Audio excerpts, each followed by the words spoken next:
Hi friends, நம்ம இன்றைக்கி எங்கே இருக்கோம் தானே பார்க்குறீங்க. நம்ம குலமங்கத்தில் இருக்கோம். இந்த இடத்துல ரொம்ப ஃபேமஸான ஒரு கோயிலுக்கு வந்திருக்கோம். இங்கே எங்கள் வீட்டில் பக்கத்தில் உள்ள ஆண்டி தான் சொன்னாங்க இந்த கோயிலில் இன்றைக்கி பூஜை நடக்குதுன்னு. நம்ம போய் அங்கே ஒரு தேங்காய் உடைச்சிட்டு வந்தோம். அங்கே நிறையா பேர் தேங்காய் உடைச்சாங்க. அவங்களாம் ஒரு தேங்காய் உடைச்சிட்டு வேண்டிட்டு வந்தோம். அங்கே பாருங்கள் எவ்வளோ தேங்காய் இருக்குது.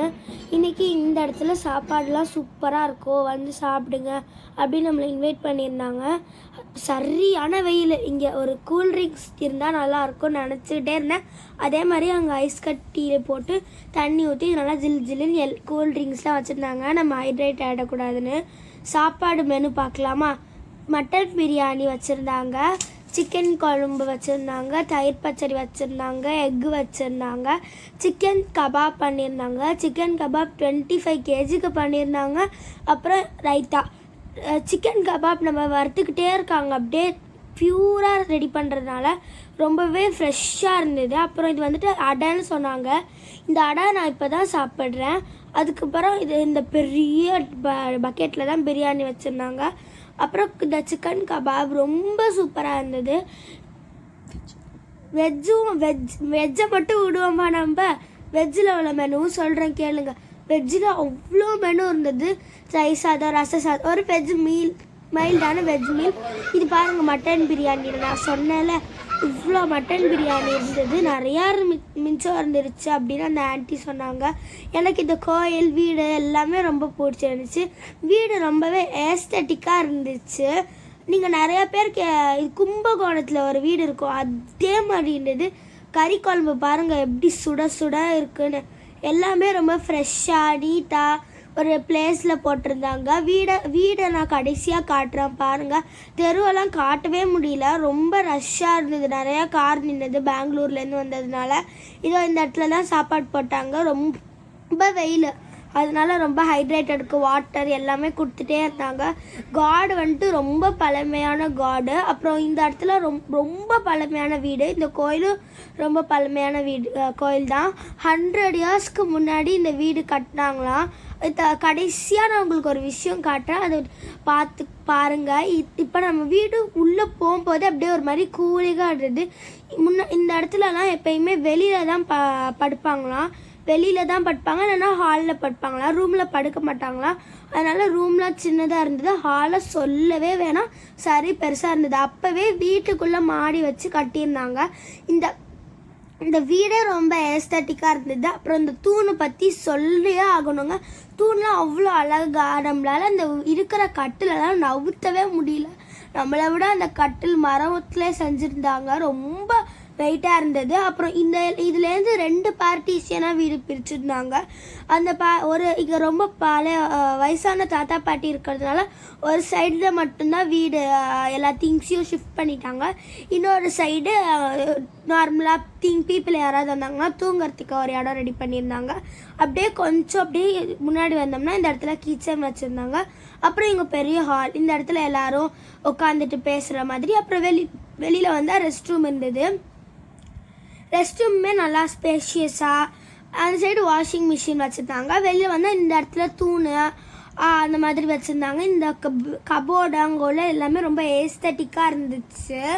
நான் சொல்லவே வேணாம், 2 வாசல் வச்சு ரொம்ப வீடு பிரமாதமாக இருந்தது. அந்த பாட்டி வந்துட்டு அப்போவே அந்த ஜிமிக்கி, தோடு, வளையல் எல்லாமே செஞ்சாங்க. ரூம்லாம் ரொம்ப சின்னதாக தான் இருந்தது, ஆனால் ரொம்ப அழகாக நீட்டாக வச்சுருந்தாங்க. வீடே ரொம்ப நீட்டாக இருந்தது.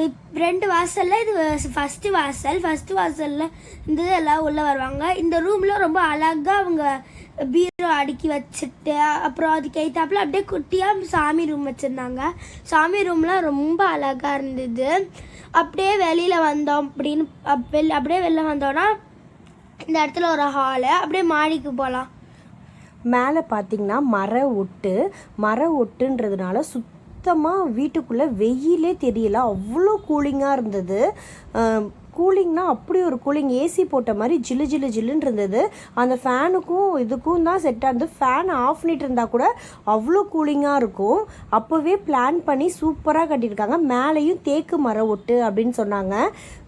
காற்றோட்டத்துக்காக மொட்டை மாடியில் சின்னதாக வெளிச்சமும் வரணும், மழை காலத்துலேயும் குளிரக்கூடாது அப்படின்றதுனால பிரமிட் டைப்பில் ஒன்று கட்டியிருந்தாங்க. அது ரொம்ப அழகாக இருந்தது. உங்கள்கிட்ட ஷேர் பண்ணுறேன் பாருங்கள். கீழே வரைக்கும் அந்த கலர் லைட்டு வந்து முத்தத்தில் வெளிச்சம் வந்தது. இப்போ கொஞ்சம் ஆல்ட்ரேஷன் பண்ணியிருக்காங்க, வீடை புதுப்பிச்சிருக்காங்க. அப்படியே வெளியில் வந்தோன்னா இது தாங்க மொட்டை மாடி. இதில் தான் இந்த பிரமிட் காட்டலாம் வாங்க. இந்த பிரமிடில் அந்த டோரை நீங்கள் ஓப்பன் பண்ணிங்கன்னா நீங்கள் கீழே பார்க்கலாம். வெயில் அங்கே ரொம்ப இருந்ததுனால நான் ஓடி வந்துட்டேன். ஓடி வந்து இப்படி வாசல் பக்கம் ஃபஸ்ட்டு வாசல் இது. ஃபஸ்ட்டு வாசல்லேருந்து நேராக உள்ளே போகலாம் வாங்க. உள்ளே வந்தோடனே இதுதான் ரைட் சைடு, இது லெஃப்ட் சைடு. நாங்கள் உட்காந்துருக்கேன் பாருங்கள். சுத்தமாக நெட்வொர்க் கிடைக்காது, ஆனால் சுற்றி வயல்வெளி ரொம்ப கூலிங்கான ஸ்பாட்டுங்க. நீங்கள் இந்த தடவை ஒரே ஒரு தடவை குலமங்கலத்தை விசிட் பண்ணி பாருங்கள். எங்கள் வீட்டுக்கு ரொம்ப கிட்டக்கன்னு சொல்ல முடியாது, ஒரு 2 கிலோமீட்டர்ஸ் to 3 கிலோமீட்டர்ஸ் தான். அப்புறம் அங்கே இப்போ வீடை கொஞ்சம் ஆல்ட்ரேட் பண்ணியிருக்காங்க. இது பேர் கிராமஃபோனா. இது 100 வருஷத்துக்கு முன்னாடி 200 வருஷத்துக்கு முன்னாடி பழமை வாய்ந்தது. இந்த தாத்தாவோட அப்பா யூஸ் பண்ணாங்களாம். இந்த வீட்டில் கல்யாணம் பண்ணியிருக்காங்க. 2 கல்யாணம் தாங்க பண்ணுவாங்களாம், ஒரு கல்யாணம் பண்ண மாட்டாங்களாம். கிட்டத்தட்ட 10 கல்யாணம் மேலே நடந்திருக்கு இந்த வீட்டில் அப்படின்னாங்க. தாத்தா வந்து இந்த கிராமஃபோனை ஓப்பன் பண்ணி காட்டும் போது அவ்வளோ ஒரு ஹாப்பியாக காட்டினாரு. ஆனால் இதில் உள்ள ஊசி போயிடுச்சான். இப்போ எங்கேயுமே இது கிடைக்கிறது இல்லை. உங்களுக்கு யாருக்காவது இந்த ஊசி கிடைச்சது அப்படின்னா அட்ரஸ் அனுப்புங்க. ஸ்பீக்கரே அவ்வளோ பிரம்மாண்டமாக அதுக்கு அடியிலே வச்சுருந்தாங்க. நிறையா டிசைன்ஸ் இருந்தது. இதில் வந்துட்டு அப்போவே அந்த ஊசி வைக்கிறதுக்கு ஸ்டாண்டு, அந்த மிஷின் வைக்கிறதுக்கு ஸ்டாண்டு எல்லாமே கொடுத்துருந்தாங்க. ரொம்ப ஏஸ்தட்டிக்கான ஒரு ஹவுஸு. அது மட்டும் இல்லாமல் இங்கே இருக்கிற வயசான தாத்தா பாட்டி 2 பேருமே இந்த வீட்டில் வந்து இதை கேட்டுகிட்டே இருப்பாங்களாம். ஆக்சுவலாக இதில் என்ன வரும்னா, பாட்டை விட மாமியார் மருமகளோட சண்டை, நகைச்சுவையானது அந்த மாதிரியெல்லாம் வருமா. தாத்தா இந்த ஊசி எங்கேயாவது கிடச்சா வாங்கித்தாங்க, நான் காசு கொடுத்துறேன்னு சொன்னாங்க. நானே தாத்தாக்கு அதை கிஃப்ட் பண்ணலான்னு தான் நினச்சிட்ருக்கேன். இந்த வீடியோ பார்க்குற யாருக்காவது இந்த ஊசி எங்கேயாவது கிடச்சிது அப்படின்னா சொல்லுங்கள். ரொம்ப ட்ரை பண்ணாங்க, ஆனால் ஒரு மாதிரி கத்துற சவுண்டு தான் வந்ததே தவிர ஊசி தேஞ்சதுனால பாட்டு ஒழுங்காக கேட்கல. இந்த தாத்தா வந்து இது அவ்வளோ அழகாக மெயின்டைன் பண்ணிகிட்ருக்காங்க. வாரத்துக்கு ஒரு தடவை தொடச்சிட்டு சைடில் எல்லாம் எந்த பூச்சி போட்டு எதுவும் ஒதுங்காமல் கரெக்டாக பார்த்துப்பாங்க. இது குண்டூசி வைக்கிறதுக்கு ஸ்டாண்டு 4மே இருந்தது. இதில் எம்ஜிஆரோட பாட்டெலாம் இவர் ரொம்ப ரசித்து கேட்பாராம். இந்த வீட்டில் கல்யாணம் நடக்கும்போது இந்த டேப் ரெக்கார்டில் தான் இந்த கிராமஃபோனில் தான் பாட்டு போட்டு விட்டு கல்யாணம் பண்ணுவோம் அப்படின்னு சொல்லிட்டு இருந்தாங்க. ஃபஸ்ட்டு நான் ரொம்பவே எக்ஸைட்டடாக இருந்தேன். என்ன கிராமஃபோன்னு சொல்கிறாங்க. நான் இப்போ உள்ள ஜென்ரேஷனுக்குலாம் கிராமஃபோன் என்னன்னே தெரியாது. ஏன்னா நாங்கள் 2Ks, இவங்க 90s ஆர் 80s. இதுதாங்க அந்த மிஷின்னு சொன்னாங்க. இதில் தான் அந்த ஊசிலாம் இருக்கும்னாங்க. ஊசியை திறந்து காட்டுறாங்க பாருங்களேன். இது எல்லாமே தேஞ்சு போயிடுச்சு. உங்கள் யாருக்காவது இந்த ஊசி எங்கே கிடைக்கும்னு தெரிஞ்சிச்சுன்னா கமெண்ட்டில் சொல்லுங்கள். நீங்கள் என் வீடியோவை தொடர்ந்து பார்க்கணும் அப்படின்னா சப்ஸ்கிரைப் பண்ணிக்கோங்க. அப்போ தான் நான் போடுற வீடியோஸ் எல்லாமே கண்டினியூஸாக வரும். நான் போட்ட வீடியோவில் இந்த வீடியோ எனக்கு ரொம்ப பிடிச்சிருந்தது. ஒரு கிராமத்தில் அழகாக இருந்தது. ஃபுல்லாக வயல்வெளி சுற்றியுமே 1 டே ஃபுல்லாக எங்களுக்கு அந்த டைம் போனதே தெரியலை. காலையில் போன மாதிரி இருக்கு, அதுக்குள்ளே நைட் ஆகிடுச்சு. ஆனால் நாங்கள் நைட் வர ரொம்ப லேட் ஆகிடுச்சு. இந்த தாத்தா பாருங்களேன், அது ரொம்ப நேரமாக எங்களுக்காக ட்ரை பண்ணிட்டு இருந்தாங்க. பேத்தி ஆசையாக கேட்குறாளே எப்படியாவது அதை போட்டுருந்தோன்னு. ஆனால் அவங்களுக்கால முடியவே இல்லை. யாருக்காவது இந்த ஊசி கிடச்சிச்சின்னா ப்ளீஸ் கமெண்ட்டில் சொல்லுங்கள். டாட்டா. எங்கள் சேனலில் பார்த்ததுக்கு ரொம்ப நன்றி. இந்த வீடியோட பல கிளிப்ஸ் எல்லாம் சைடில் வச்சுருக்கேன், பார்த்து என்ஜாய் பண்ணுங்கள். இந்த மாதிரியான வீடியோஸ்லாம் பார்க்கணுன்னா எங்கள் சேனலை சப்ஸ்கிரைப் பண்ணிக்கோங்க. டாட்டா.